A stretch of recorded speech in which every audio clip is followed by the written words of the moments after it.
Hey everybody, what's going on? Dr. Chad Woolner here. And Dr. Buddy Allen. And this is episode 22 of the Health Fundamentals Podcast. And on today's episode, we're going to be talking about the minimum dose of this and how that can have a huge impact for good on your overall health and well-being. So let's get started. You're listening to the Health Fundamentals Podcast. I'm Dr. Chad Woolner. And I'm Dr. Buddy Allen. And this show is about giving you the simple but powerful cutting-edge tools you need to change your health and your life. So sit back and enjoy the show as we show you the path to your best life down to a science. So hey everybody, hope you guys are having a great day. We found something really interesting we wanted to share with you guys that has, I think, some very profound implications to not only improving your physical health, but I think so many other areas of health as well. We can talk about emotional health. We can talk about mental health. We can talk about relationship health. Well, think about what you're the minimum amount of this that we're going to talk about. We'll share with you in a second.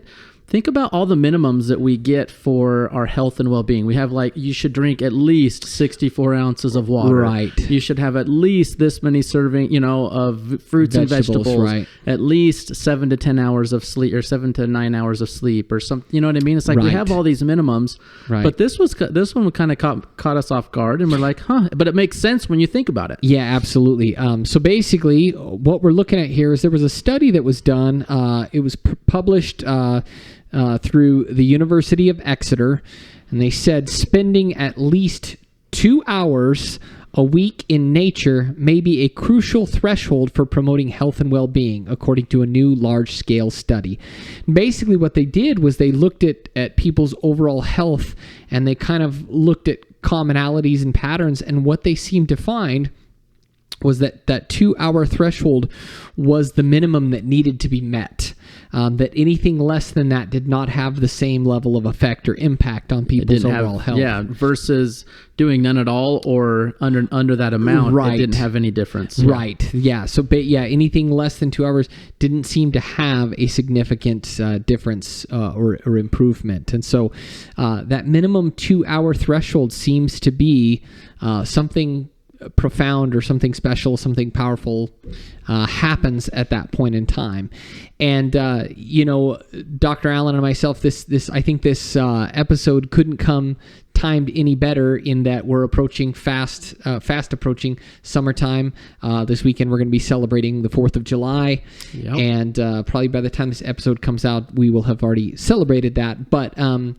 But nonetheless, you've got some fun family outdoor trips planned this summer. Didn't you say you guys were going to be We're climbing? hiking Mount Bora. That's more than a hike. Yeah, that's going to climb. It'll be a little challenging. No, that's amazing. It'll be fun. It's going to be that's the highest peak in Idaho, right? How tall? I wish I think it's 12,000. I was going to say I was going to say 13,000. So yeah, man. First Mount Bora, then Everest. Yeah, that's right. Yeah. So, but being outdoors, the thing that I think is really interesting about this is we're not just talking about the typical and or usual things that people think of in terms of the benefits of being outside. Like, for instance, most people are familiar with sunlight, right? That it has an impact for good, among many other things, of helping us to produce vitamin D levels, right? Vitamin D has an impact on, they're finding that vitamin D acts more like a hormone than an actual vitamin, and that it has a significant role to play in terms of our overall mood, in terms of hormone production, in terms of normal rhythms throughout life, in terms of aches and pains. Yes, it helps with reducing pain. So we've come to find that a healthy dose of sunlight can have those impacts on us. But I think there's something far deeper, I guess I should say, about what they're implying from this study too, that there are other impacts from nature that may not be as readily obvious, for us. And again, I think that would make sense too, because again, I think there's something that maybe can be not always easy to explain about the experiences people have with being outside with nature, Well, I think you said it before we even started this, you said something to me that I hadn't really thought about, and it was actually quite true. I thought about it myself. You said some of my favorite memories are of doing things with my family in the outdoors, in nature, family Absolutely. trips, things like that. And as soon as you said that, I'm like, actually, me too. Right. You know, I mean, growing up as a kid, I was always outside catching fish, catching frogs, Right. catching stuff out in nature. Well, and I wouldn't even necessarily. I think memorable is certainly an appropriate word to use, but I don't even think that fully adequately conveys the what we're really getting at here. Is I would say some of the most profound experiences, some of the most indelible impressions of life in general have been as a result of being outside, being in nature. You know, as far back as I can remember as a kid, we had a very actively engaged outdoor type family. We did lots of camping trips. And I wouldn't even necessarily, you know, I don't want this image to be conjured up of our family being like these like mountain climbers or anything like that. But we would oftentimes, I mean, we would go and we would see stuff. I remember we would go see the Grand Canyon. That was powerful, Really you know? cool, yeah. Which is cool because we just took our kids a month ago to see the Grand Canyon for the first time. My wife had never seen the Grand Canyon before. I remember seeing Bryce Canyon and Kings Canyon. We did all the canyons, you know, Sure. and a lot of different state and national parks that my parents took us to. I remember to this day, I remember an experience we had when I was 14 years old at Yellowstone. I remember like so vividly. I remember how shocked I was at seeing that many stars at night. Oh yeah. You know, because having you know, I was born in Southern California, lived in Portland, which you can imagine not a whole lot of stargazing going on in cloudy cloudy Portland.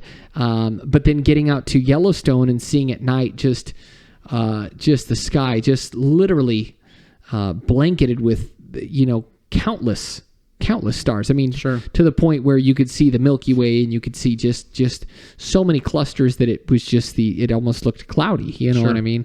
So it was powerful seeing that. I totally remember that. So I my point is I'm not trying to just simply take us down a Memory lane. memory lane here.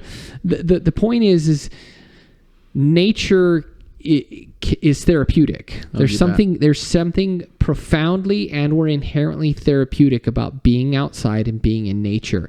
And so I would simply say the practical take home for people listening would be what? What would you say? Practical take home is, you know what, schedule it. Make it just like we have minimums that we try to accomplish from day to day, Right. from week to week. It's like, make this something that's important, because getting outside, and it doesn't have to be up in the mountains. It doesn't have to Absolutely. be, I mean, it could be on a nice trail that goes through your town. It might be a nice road, just something that brings you peace, gets you outside, and allows you kind of just time to think, be in your own head, and you know, like you said, what all the benefits specifically are and why it works so well. Right. I don't even think you don't even need to. You don't need to understand it. No, just Yeah. do it. You Yeah, know, it's absolutely. like we know that the benefits are there. So make sure you take the time, or make the time, because it's one of those things I think that is way more important than we give it credit for. Yep. And that which gets scheduled gets prioritized, Exactly. right, at the end of the day. So this needs to be a priority. It has to be, right? Because this could have such a significantly profound impact, again, for good on your Well, health. you look at how much depression and how much we see and hear about that in the media. Mental health It's is a big mental problem. health is huge, and so anything we can do to help bolster or just charge our batteries and our ability to deal with stressful situations. This is a simple one. Right. It doesn't require any money. It doesn't require very much effort at all. Just get outside, be in nature. And I do believe that taking time or planning time to do like maybe longer excursion trips or further out of town is also, albeit a headache at times. Once you get out there, Worth I think it. Absolutely. Yeah. And in terms of this, we're talking about 2 hours per week is the minimal dose. So if you want to break that up, you could say, okay, you do 2 1-hour-long excursions or not even excursion. I don't want to say that, but 2-hour outdoor activities every week. Or if that's not the case, if you just can't do that, then 20 minutes a day for 6 days a week. 20 minutes a day, 6 days a week. Or Pretty 2 simple. 1-hour sessions, or 1 2-hour session for that matter, So either way, schedule it, make it a priority. So Absolutely. Yeah. So hopefully this has been helpful for you guys. Share this with others that you feel can help. If you're looking for maybe some ways to help boost energy, improve your health, improve your mental health, and you feel like you've tried a lot of different things, this is something simple that's really easy to implement that anybody can do. So again, hopefully that this has been helpful for you, and we'll talk to you guys on the next episode. Have a good one. Thanks for listening to the Health Fundamentals Podcast. Be sure to subscribe so that you stay in the loop and in the know with all of the cutting-edge health information that we share. If you know other people that could benefit from this information, please share it with them as well. Also, be sure to give us a review. These really help us to ultimately help more people. Last but not least, if you have questions that you want answered live on the show, or if you have ideas for topics that you would like us to cover, please shoot us an email and let us know at info@thehealthfundamentals.com.